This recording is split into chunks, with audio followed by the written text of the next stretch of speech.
আসসালামু আলাইকুম বন্ধুরা, 2026 সালে বিশ্ব ইজতেমা কত তারিখে হবে? টঙ্গী বিশ্ব ইজতেমা 2026 সালে কত তারিখে হবে? এই ভিডিওতে আমি জানানোর চেষ্টা করব। চলুন ভিডিওটি শুরু করছি। এখানে আমি প্রথমত যদি মাঠটা একটু দেখাই, আমি অবশ্যই বলবো যে 2026 সালে কত তারিখে বিশ্ব ইজতেমা। এখানে দেখতে পাচ্ছেন যে ঘরটি নতুন হয়েছে, ঠিক আছে? আমরা আগে যারা এসেছি, হয়তো গতবার যারা এসেছি তারা দেখেছি, এর আগে যারা এসেছি তারা দেখেনি, ঠিক আছে? মানে গতবার যারা আসেনি তারা দেখেনি। তো মাঠটা একটু দেখে নিন, এখানে এরকম মাঠের বর্তমান পরিস্থিতি এই যে এরকম।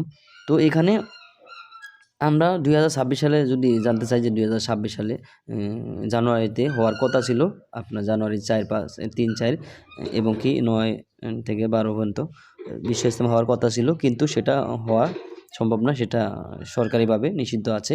কারণ বর্তমানে আপনারা জানেন রাজনীতি চলতেছে এখানে সামনে জাতীয় নির্বাচন, এই জন্য কিন্তু এটা স্থগিত আছে। তো এখানে জাতীয় নির্বাচনের পরে কিন্তু আপনার এটা ঘোষণা হবে।